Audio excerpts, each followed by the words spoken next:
Bienvenue dans Revanche avec Léa. Au cabinet de l'avocat, j'ai découvert que mes parents ne m'avaient rien laissé.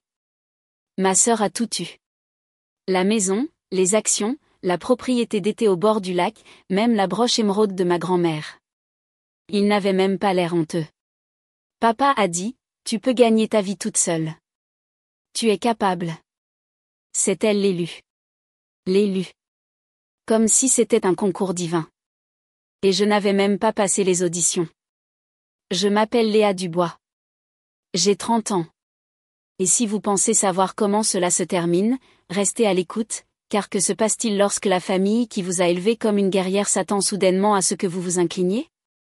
Que se passe-t-il lorsque la capacité devient l'excuse de la cruauté? Je n'ai pas argumenté, je n'ai pas pleuré. J'ai simplement hoché la tête à la lecture du testament, joint mes mains sur mes genoux, et laissé le silence parler pour moi. Puis j'ai tout annulé. Le virement automatique de 1100 € pour les médicaments de maman. Les 800 € qui servaient à rembourser le prêt immobilier de papa. L'aide aux frais de scolarité de mon neveu. La cagnotte d'urgence dans laquelle il puisait chaque Noël comme une horloge. Tout a disparu. Ils n'ont rien remarqué. Pas au début. Ils étaient occupés à faire sauter le champagne avec Manon, célébrant sa bénédiction d'héritage. Mais un mois plus tard, mon téléphone a sonné. Le prêt immobilier est dû. Peux-tu le couvrir ce mois-ci? J'ai fixé le message pendant une seconde, puis j'ai répondu, pas le mien. Pas d'émoji, pas de ponctuation, juste la vérité froide et nette. 5 minutes plus tard, elle a essayé d'appeler. Je n'ai pas répondu. Certaines dettes ne sont pas financières. Certaines dettes sont émotionnelles. Et cette fois, la facture ne m'était pas destinée. Le silence a cela de particulier qu'il développe des crocs. Après que j'ai répondu, pas le mien, ma mère n'a pas rappelé. Pas ce jour-là, mais 2 heures plus tard, mon père m'a envoyé un email. Objet, prêt immobilier. Corps, tu es égoïste. Nous avons fait de notre mieux. Ne laisse pas l'amertume ruiner la famille. Je l'ai fixé longtemps. Non pas parce que ça faisait mal, mais parce que ça ne faisait rien. Je me souviens des nuits que j'avais passées à recoller les morceaux de cette famille comme une couturière sur sa dernière aiguille. Les traitements pour le mal de dos de papa, je les ai payés. Les implants dentaires de maman, je les ai couverts. La semaine où Manon a abandonné ses études et est partie à Biarritz, je m'y suis envolée et je l'ai ramenée. Mais dans ce bureau d'avocat, je n'étais pas une fille. J'étais la seconde, la capable. Le lendemain matin, je suis passée devant la boulangerie que j'adorais enfant et j'ai vu Manon à l'intérieur, riant, un café à la main, un iPad dans l'autre. Elle parcourait les annonces immobilières, de grandes maisons avec des vérandas, des piscines. Elle avait tout hérité, et elle en voulait plus. Je ne suis pas entrée. J'ai simplement ouvert mon application bancaire et j'ai bloqué le compte familial d'urgence auquel ils avaient encore accès. Il y avait 18 340 €. Je l'ai viré sur un compte d'épargne bloqué à mon nom. Plus tard dans la soirée, une série de messages de Manon est apparue. Salut, bizarre. Je ne peux pas retirer d'argent. Il s'est passé quelque chose avec le compte?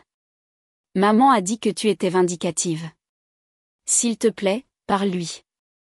Mais je n'étais pas vindicative. J'étais enfin juste. Et pour la première fois, la justice ressemblait à la paix. Les messages de Manon ont cessé après minuit. Je l'ai imaginé faisant défiler notre compte partagé, réalisant que chaque euro qu'elle avait pris pour acquis n'était plus que des chiffres bloqués derrière mon nom. Mais je ne l'ai pas fait pour la punir. Je l'ai fait pour voir qui ils étaient sans moi. 3 jours se sont écoulés. Le silence. Puis le téléphone a sonné. Pas mon portable, mais le fixe que je n'avais pas touché depuis des années. Il était toujours branché près de l'entrée. J'ai laissé le répondeur prendre l'appel. La voix de ma mère a grésillé à travers l'appareil comme une vieille radio. Nous savons ce que tu as fait et tu fais une erreur. Viens dîner dimanche et parlons-en. Tu fais toujours partie de la famille. Toujours partie de la famille. Ces 2 mots s'accrochaient à moi comme un tissu mouillé. J'ai fixé la photo de famille au-dessus de ma cheminée. J'avais 16 ans dessus. Un appareil dentaire tenant un gâteau que j'avais préparé moi-même. Manon brillait déjà, dorée, douée. Mes parents l'entouraient de leurs bras. J'étais juste à côté. Le dîner du dimanche est arrivé. Je n'y suis pas allée. Au lieu de cela, j'ai réservé un chalet à 3 heures de route, j'ai fait ma valise, j'ai conduit. À mi-chemin, je me suis arrêtée à une station-service et j'ai reçu un message de mon ancienne colocataire, Lucie, j'ai vu le post de ta sœur. Ça va ?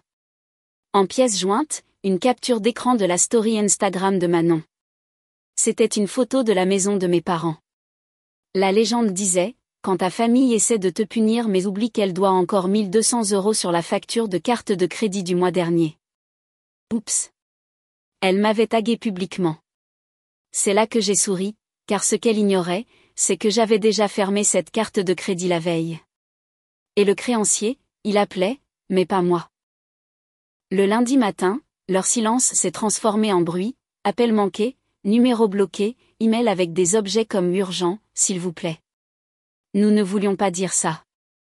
Je n'en ai pas ouvert un seul.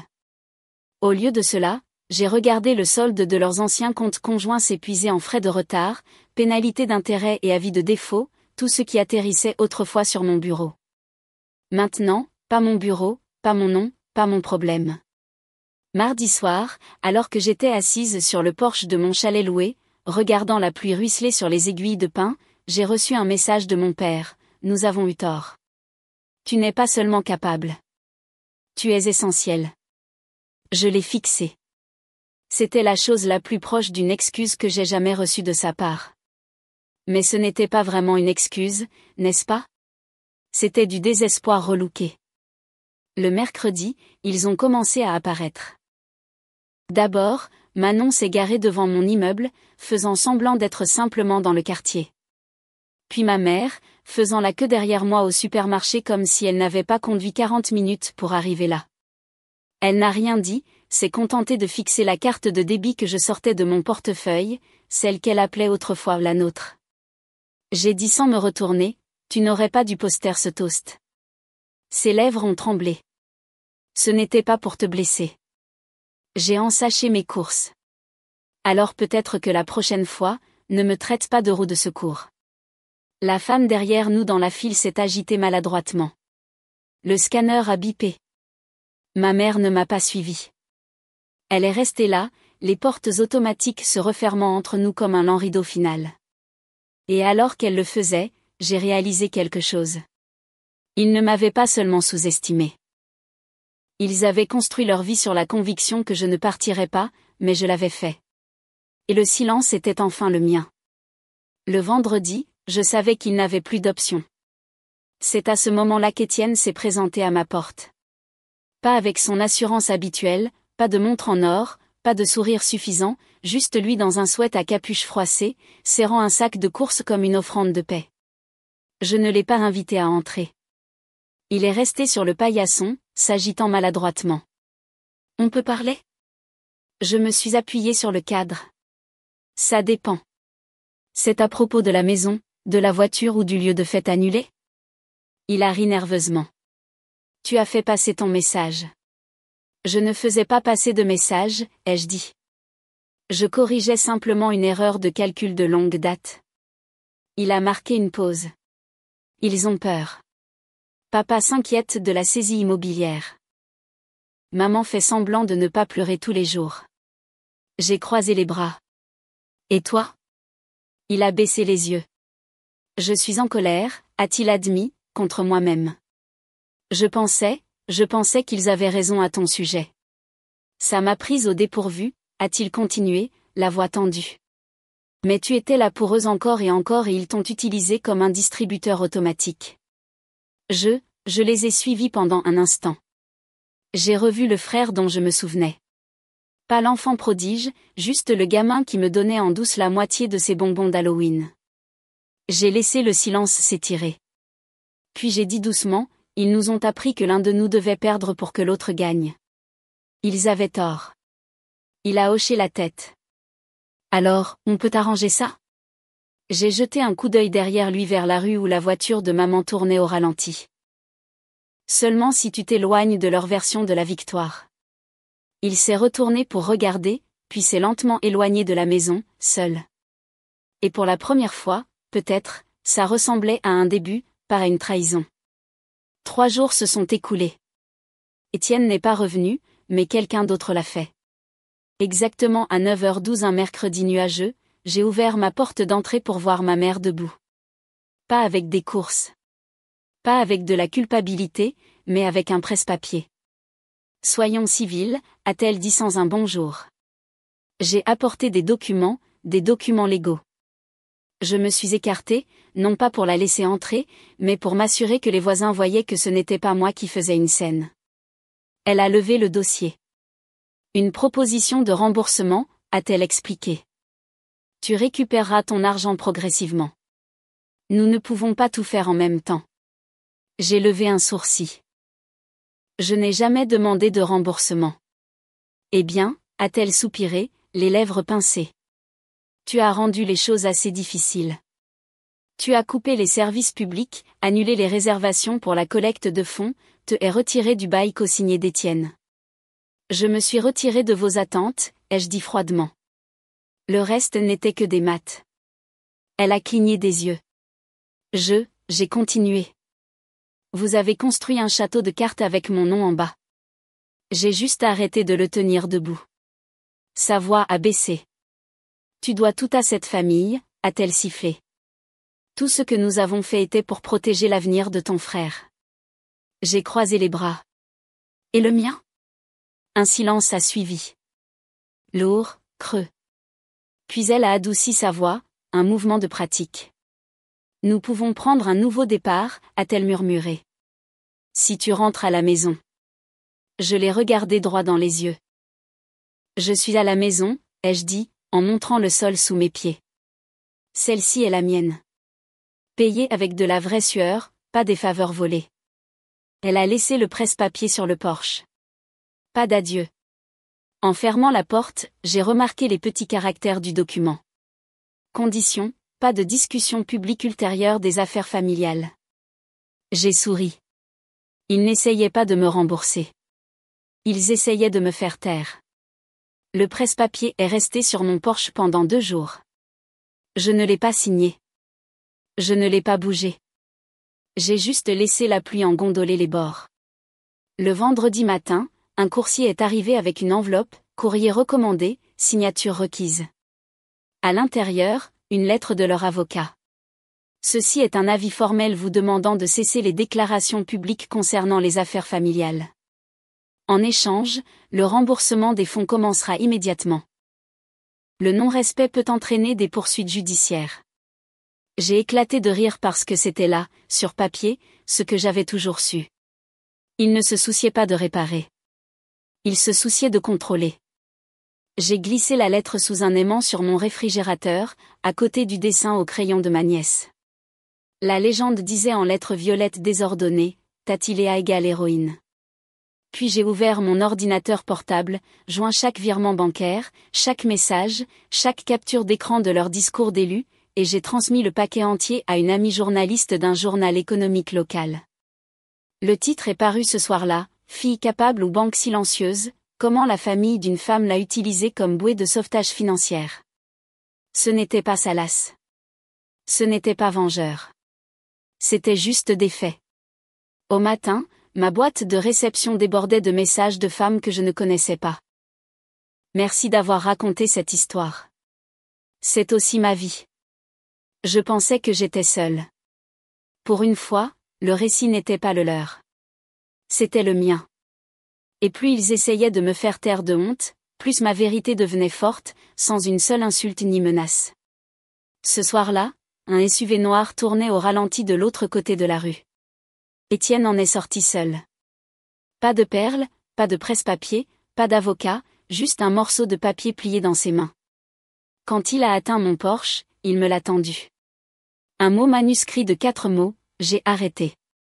Je suis désolé. J'ai lu sa note une fois, puis une autre. Je n'ai pas répondu par SMS, je n'ai pas appelé, je ne l'ai pas invité à entrer. Au lieu de cela, je suis passé devant lui, j'ai descendu les marches du porche dans l'air frais du matin où la brise ne portait pas de culpabilité, juste de la clarté.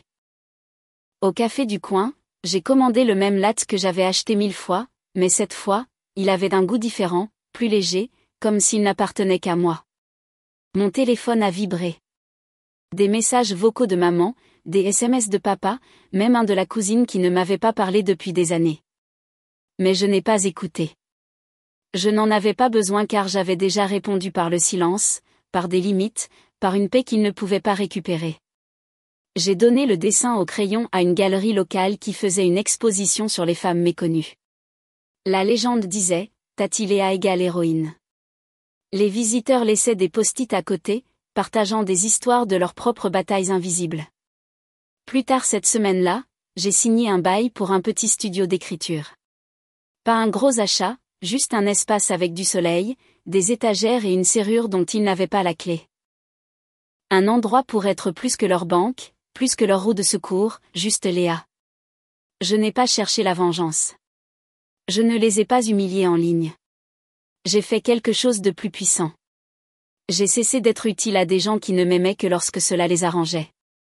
Ils continuaient à appeler, mais la paix ne sonne pas fort. Elle s'installe tranquillement, profondément.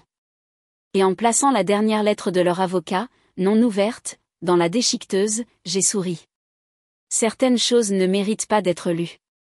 Certaines clôtures n'ont pas besoin de permission. Juste une porte verrouillée. Et une femme de l'autre côté, enfin libre. C'est ainsi que la vie de Léa a pris un nouveau tournant. Le silence, qu'elle avait tant redouté, était devenu son plus grand allié, lui offrant la liberté qu'elle avait toujours cherchée. Elle avait appris que la vraie victoire ne résidait pas dans la revanche, mais dans l'autonomie et le respect de soi.